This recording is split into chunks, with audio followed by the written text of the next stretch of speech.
Good afternoon, welcome to the UK Column Live. It's the 15th of August 2012 and it's just gone noon. It's a very wet day here down in Plymouth, Devon.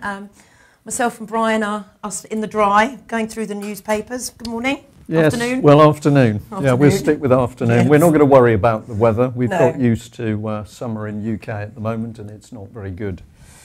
Okay, well. You've got your opening today.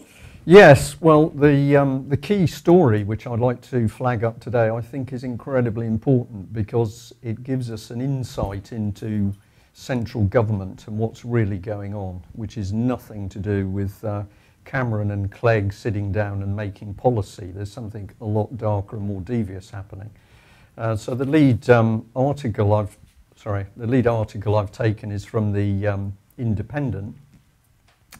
And the story is that there's a summer exodus of mandarins. So we've got these top-level civil servants who are leaving positions in the government, and this is creating a leadership vacuum. And the story focuses in on two key people. That's Susumo Chakrabarti and also a lady called Helen Ghosh. So we've got key people at the moment who are actually bailing out of their jobs, and that's what's being reported in the article. And it says it's leaving a bit of a leadership vacuum. And Lord Brown of Madingley, very interesting title, who was the former head of BP and brought in by David Cameron to advise Whitehall and the public sector how to do things, as well as the private sector. Excepting G4S, of course. He's getting very worried at the number of people that are now leaving the Cameron fraud, Francis Maud cabinet. And he's pointing out that in the Treasury, 28% of the staff are actually leaving. Now, for any private company to try and work on a turnover of 28% of staff, would just be untenable, but here it is going on in the heart of the government. George Osborne has also lost 6 of his top-level directors and director generals. So this is not just 1 or 2 of the key-level officials that are leaving, but we've got a substantial number. If I just move on to the second picture here, I know this is not very clear for viewers, but I just want to make the point that the UK column has been publishing a number of articles when we are pointing out that what is actually happening inside the Tory government is that we've got high-level people who call themselves leaders. These are the people who form into a leadership committee in order to tell us how to do things. And it's these very same people that are actually leaving. So both So Chakrabarti and Helen Ghosh heavily involved not only in the government's leadership programme but also in the link-up to applied behavioural psychology. So my point here is really for viewers and listeners that we've got the government setting up its own leadership team. These are top-level leaders. These are the people to lead the country. And what we're now starting to see is that these leaders are so disillusioned with the leadership in their own leadership committee that they're leaving. And perhaps the situation can be explained by poor management, but really this article, which again it's the Independent that's picked up on this, I believe is very serious stuff because people have no idea as to what's actually happening inside these inner teams. So if you haven't heard of the Cabinet Office Leadership Committee before, UK Column Live recommends that you get in and research that for yourself, and in particular see how these people are connected with behavioural change, behavioural modification programmes which the government's running. And that's going to lead into something else which I think you're going to cover. Well, yes.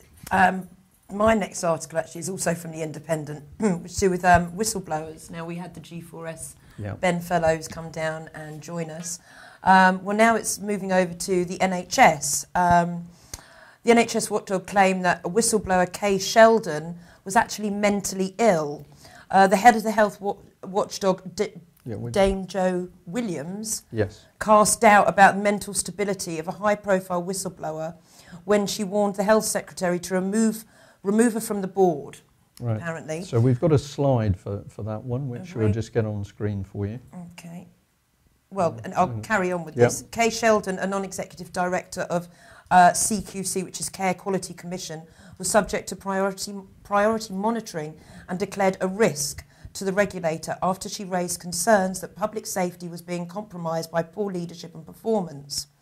In The Independent, they're revealing that Dame Williams, the former chief executive of the charity MENCAP, then used taxpayers' money to commission an external mental health assessment from an occupational health doctor who is not a psychiatrist. And just after a short telephone conversation and without ever meeting Mrs. Sheldon, who has a 26-year history of depression and is an expert in advocacy and patients' rights, the doctor described her as possibly suffering from paranoid schizophrenia. Yeah. So this is happening more and more, and I think you can connect it quite well with a lot of the research that you've been doing with the whole common purpose, Brian. Well, I think the first thing I'd like to say is, again, well done, The Independent. Yeah, well done. I think it's extremely interesting that The Independent over the last few days, well actually last few weeks, is really starting to produce some interesting articles. And the significance of this story, I think, is the sheer viciousness as to what's happened. Somebody starts to speak out about things going wrong within the NHS, within the public sector, and are they applauded? Are they helped? Are they supported? No, they're attacked. And how are they attacked? Well, it's in a very vicious way by trying to brand them as being mentally ill. And of course, if you read the story, which we'd encourage you to do, you can see that the moment this lady, Kay Sheldon, was brave enough to stand up and speak out, in the background, Ms. Williams was starting the attack on her. Now, the key thing here is that if you ask a simple question, would a normal person attempt to undermine somebody else by branding them mentally ill? I think most people would say no, they wouldn't even think of that. They might attempt to block them, they might attempt to... scare tactics. Well, or counter the argument. Yeah. They'd prompt some form of debate. So they might not have the best intentions, but how many people would actually go so far as to try and brand somebody as being mentally ill? Now, when we actually dig into this behaviour, it links us back to the subject we've just covered, which is that inside the Cabinet Office and that leadership team, we've now got the government spending tens of millions of pounds on programmes to modify people's behaviour. Many people in the general public would assume that if the government's trying to modify our behaviour, it's taking us in a nice direction. However, we can also see examples of where this behaviour modification is actually encouraging the sort of behaviour we're seeing from Ms. Williams here. I thought it was quite interesting, Brian, that the psychiatrist, or she isn't, she's an occupational health doctor, hadn't seen her at all, and is doing this report on her that's, she's suffering. That's a key point. Let me just pause you there just for a moment. We've just put up on screen. I've put 4 bullet points, and this is how the political charity Common Purpose, if you read the Chief Executive's book, Beyond Authority, in the book you will see that they are talking about how to deal with people who stand up against their programme for change, their agenda for change. We're going to run them over, we're going to undermine them, we're going to bully the opposition, we're going to shame and embarrass people who are in the way. We're going to harass and wear down opponents of change, and we're going to use useful and expert idiots. Now, if anybody in the audience thinks that this is just being made up by UK Column Live, I encourage you to get hold of a copy of Beyond Authority, which is Julia Middleton's book, and to read for yourself exactly the sort of language that they're using. Fifth column, getting inside organisations. And why are we flagging this up in the news today? Because essentially common purpose has been used by Francis Maud's outfit as the organisation to help train, amongst others, the top 200 civil servants. And as we've already mentioned last week, Francis Maud desperately reluctant to release the contract giving details. So what we are seeing here is charities, we're seeing applied behavioural psychology, and it's not being used in a nice way. And if I just follow this up, common purpose themselves, I've got on screen a genuine document. Information was originally redacted in it, but this document was a database compiled by Common Purpose, where Common Purpose was collecting data on people who were daring to ask questions about how much local authorities were spending on the charity.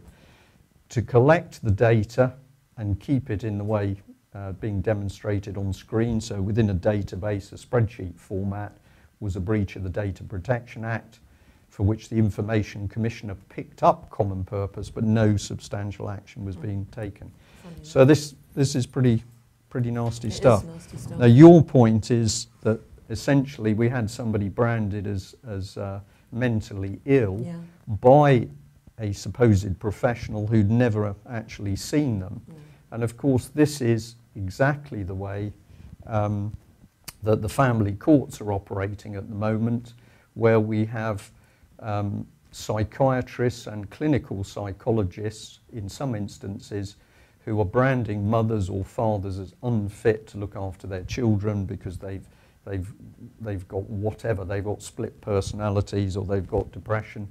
But the psychiatrist or the clinical psychologist has never ever met the person that they're actually reporting on, which is quite incredible, Absolutely. Isn't it? It's disgusting. Yeah. But yeah, have a look at that article. It's in the Independent, and it's a good article about whistleblowers, and we can kind of relate to it because of what Ben Fellows came down. And well, absolutely. I think that we are beginning to head into very, very dangerous territory in UK at the moment, because we are seeing a government that is secretive, a government that is prepared to work behind the scenes with massive corporations and banks who are themselves breaking the law. Yep. I mean, there's no great magic to this. We're simply describing it as it is. But we've got Cameron and Osborne absolutely mixing it with the international banks who are themselves breaking the law.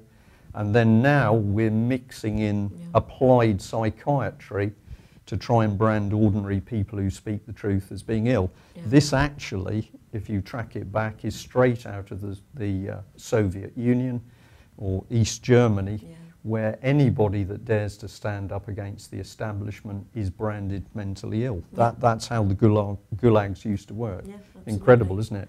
I think I've got a slide to just follow on with this. We won't dwell on this too long, but the reason we bring this in is because if you look at these actions, these are absolutely part of big society. And David Cameron is saying that this is a way of empowering local people. No, it isn't. If you get into the Conservative Party's own documentation, you will see that the whole of the big society doctrine is based on Saul Alinsky. And it's no surprise that you then find Saul Alinsky doctrine is actually suggesting that one of the ways you disrupt people who are in the way to your political change agenda is you're going to undermine them or embarrass them or demean them. It's very, very nasty stuff. It is. I'll just quickly jump in here. We have the UK column chat box. If people want to get involved with any comments and questions, please do. That's for subscribers, and as I say, if you're liking what Brian and everybody down here at the column are doing, please sign up and subscribe to the column, get your paper every month, and start joining in. That would be great. Next story, please. Well, the next story we've got here is about police and political correctness being linked to witchcraft. It's a Mail article. The key thing about this story is there's more to it than meets the eye, and I think actually what's going on in this article is an attempt to apply a little bit of neuro-linguistics on us. Because when you read the article, on the surface, it's basically the police can't do their job to protect children. I'm having trouble today. The police can't do their job to protect children because of political correctness when they're trying to get in amongst abuse which is linked to witchcraft. Dig deeper into the article, you find it isn't as simple as witchcraft. What we're actually looking at is any spiritual belief. So the article then starts to put in your mind that anybody that's got a devout spiritual belief is connected in with witchcraft, is connected in with children. I think this this story is actually an attack on Christianity or mainstream, proper mainstream religions. I wouldn't even just say Christianity, any proper mainstream faith. This is trying to link it in with the abuse of children and witchcraft. And of course, if you have deeply held spiritual beliefs, then you are a potential child abuser. I think this is an attack on spirituality. Yeah, it seems that way, yeah. Now, I know Mike is, has got a story which he'd like to cover from the shadows over there to do with trains. Are you there, Mike? I'm here. Well, basically, I just wanted to comment on the Virgin losing their Virgin Trains losing their franchise, and on the franchise business generally, because well, there's a picture of a Virgin Train, as everybody knows what they look like. But you know, first of all, Virgin has probably been the one company that has been most successful in actually applying these franchise, applying the franchise and making the developments on their particular franchise that they promised to do. But you know, at the end of the day, the key point I want to make is that these the whole franchise scheme is really a tax. The timing of this announcement on Virgin Trains is quite interesting. Since yesterday we had the news of 6% rises in rail fares, and you've got to ask the question, why have we got a 6% rise in rail fares? Well, it's because the rail companies need to pay these franchises back to the government. So the government is effectively giving us an extra tax by charging the rail companies in order to run a franchise. So and then they then increase the price of tickets in order to pay that cost to the Treasury. And of course, we don't see the benefit of that. That money isn't being used to provide a better rail service. It's being used to prosecute wars in other countries and this kind of thing. So, I just wanted to comment on that and say that the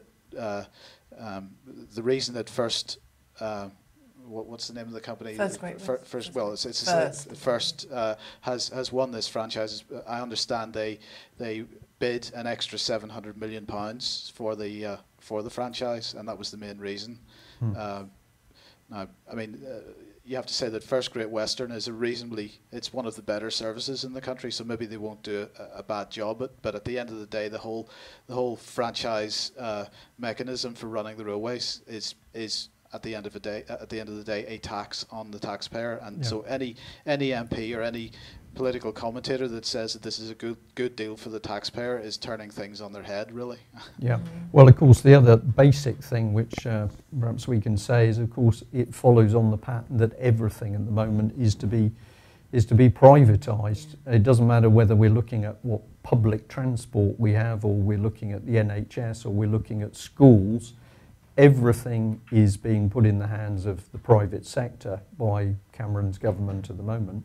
And of course, the moment you do that, you are handing over control. You lose, to a large extent, accountability as to what's happening or as to what's happening. Well, I mean, what the situation with I can't remember which franchisee it was. If you remember last year, there was one of the franchisees basically said, "Guys, we can't do this anymore. We can't afford it, so we're ducking out."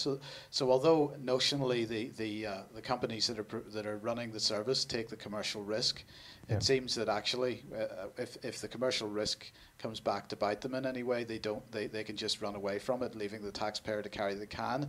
In many ways, it's much like the way the banking system is working, or the way that the water privatization has worked in at the end. You know, it's all about pulling money out of the taxpayer's pocket and putting it into the hands of the corporations, and in the case of these franchises, in the hands of the government as well. So, and we're seeing a grouping up. We're seeing things coming in under ever greater companies. So I think this is another factor that it's competition up to a point, but within the global corporate structure, you will seeing the bigger organisations slowly but surely start to take over the smaller operators. Yeah. Okay. Well, we'll watch that one. We will. Now I've lost track. We're having a good day today. I've lost track of which is the next one to come up, so I'm going to press the button. I thought it was going to be this one. We put in, I've got a slide here of the Muser family. There has been some reporting in the mainstream press and media about this family, but we're going to say at UK Column Live that it's extremely distorted. So the mother and father in this family have now been sentenced to prison. That occurred yesterday. A whole story about their abuse of the children, quite incredible, by people who've actually followed the court case, by people who've been trying to help them, because of course this was largely held within the family court system, which is a secret system. Certainly no jury on the scene initially. And we have one family trying to fight not only government level but social services. A member of the public was kind enough to give us their comments on what took place in the court yesterday, and I'll just play that on screen for you now. It's quite extraordinary. I'll read what was said. The Muser parents received 7 years imprisonment today. That was actually yesterday at Wood Green Court, and are to be deported immediately on finishing their sentence. They've served already 259 days leading up to today in custody. Although grief-stricken on receiving this verdict, they bore the outrage with dignity before being dragged away from the glass-lined witness box to be taken back to their respective prisons to begin their completely unjust sentences. A great travesty of justice was performed today, and the judge's reasoning for him giving this deplorable sentence was given in an Oscar-winning performance of mismatched facts and fictions which hardly bore any resemblance to any reality that occurred since way before April the 8th, 2010, when the first 5 of the Muser's 7 children were seized and kept by Haringey Council based on completely unfounded allegations and lies. Now that is a very, very damning statement by a member of the public as to what they saw and what they knew about the case. And I believe that at the moment the Muser case is one of the most disgraceful cases to go through the British court system to date. And Haringey, of course, is an authority that's been dogged by problems, trouble, lies and falsification of information. Just for the viewers who aren't aware of the Muser family, can we just give a little recap of their story, just very briefly? I know it's I'm watching the clock. We've only got 5.5 minutes. I know. I think what we should do is we should actually do a little documentary on the Musers. Okay. I think people, if you would like to find out more today, simply go on Google and Google the Muser family, and you will find a lot on the case, but all written by the alternative media. Yeah. So it seems that there is a high-level political agenda here which was desperate to take the children of this family away. Yeah. So we'll encourage people to look for themselves. Okay. I think we should be heading to McDonald's Well, now, yes. whether we Well, are. small businesses in London and were suffering due to the Olympics. Never fear. McDonald's say takings are up between 50 and 100% upon expectations, with the two main park restaurants serving a massive 55,000 customers on the biggest day. So there's a Mirror headline on that, which is, I think, very Mirror. Yeah, very well done, Mirror. Mirror. Yeah. UK bosses say its heavy use of British produce will insulate from rocketing prices in the US caused by America's worst drought in half a century.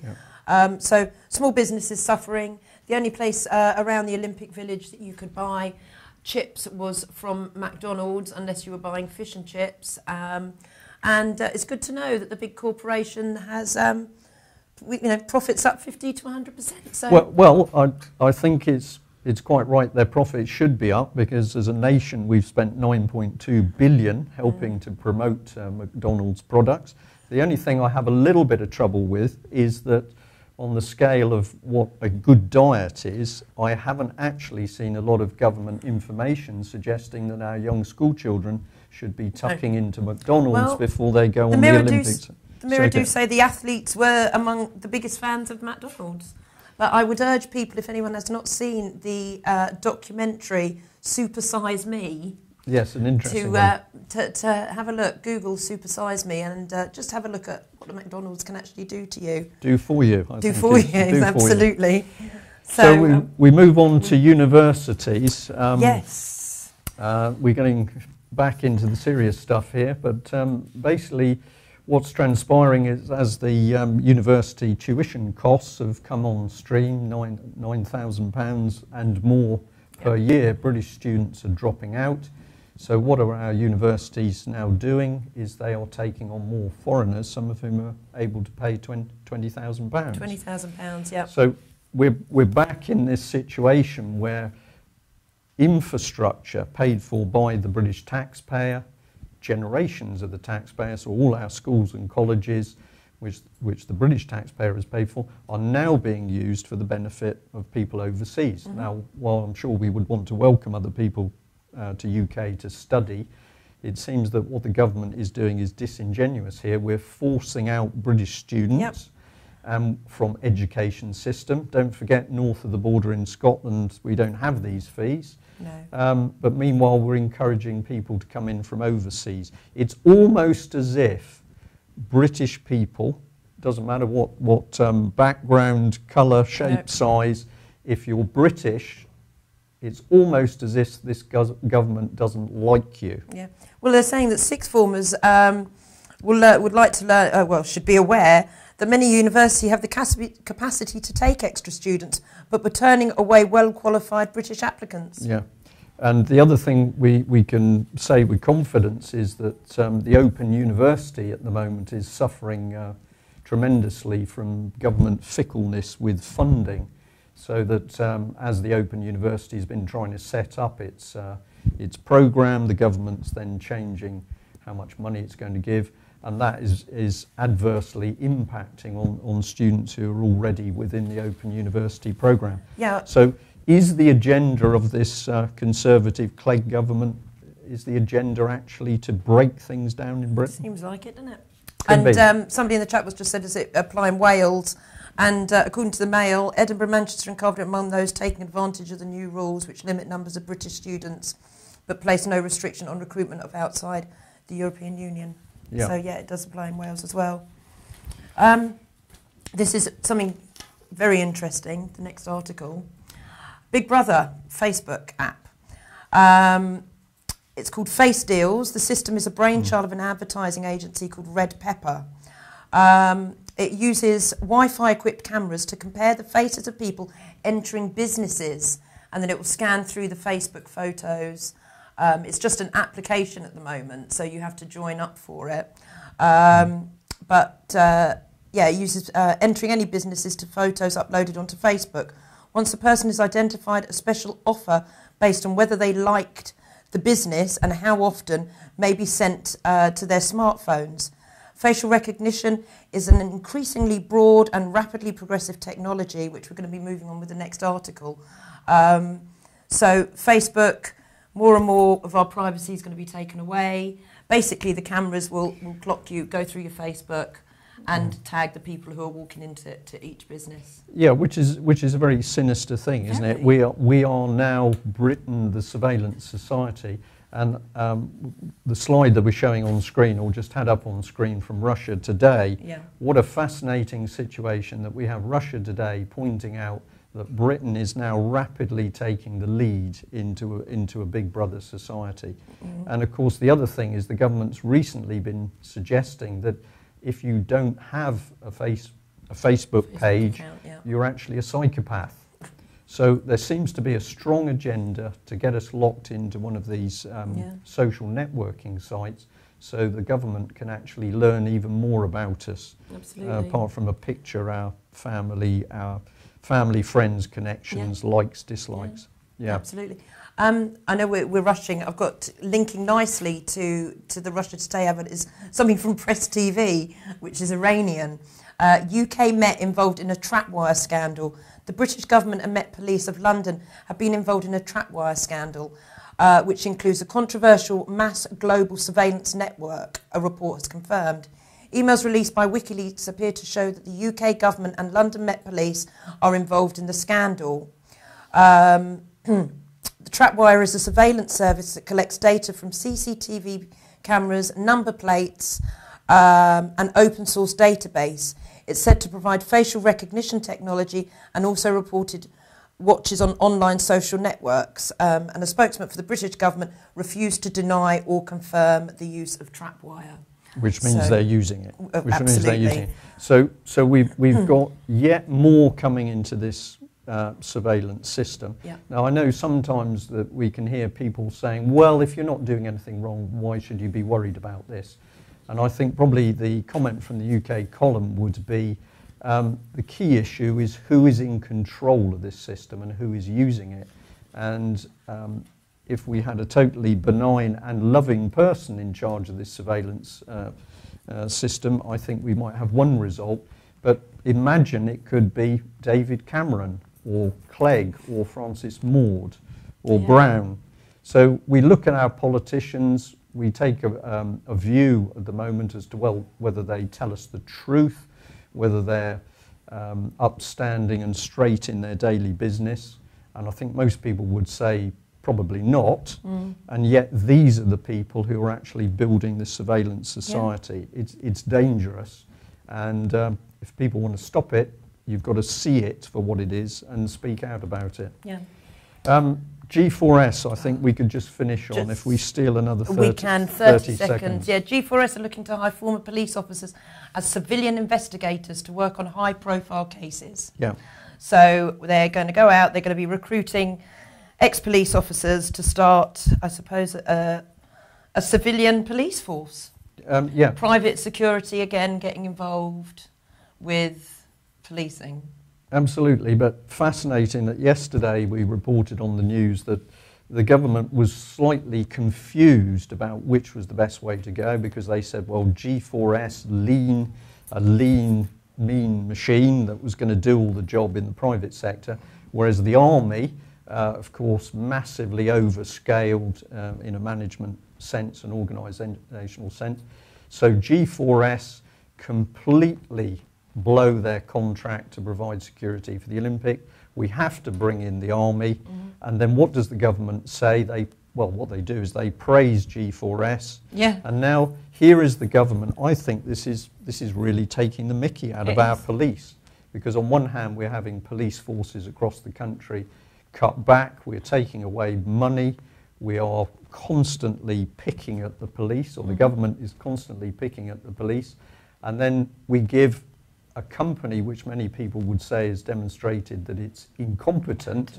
We're suggesting those well-trained police officers should be moving into G4S. It'd be interesting to know how much the contract is for that, and what the balance is, balances out between the police that have been laid off. It's not worth answering Francis Maude. No, asking Francis Maude on that. Can I just say to the scene, we've really run out of time. We have to go. Tonight is the UK Columns meeting, which we do every month down at the George in Plympton. So anyone down here in Devon who wants to come along, be a nice crowd. Roger Hayes is joining us tonight. And tomorrow we're talking the Lugger Inn in Penzance, which will be on the subject of children and what's happening within child services. yes, anyone local in the area, you know, come down, and please subscribe as normal. We'll be back tomorrow for our 2-hour show on TNS and live from 2 p.m. tomorrow. Thanks very much for joining us. Thank you.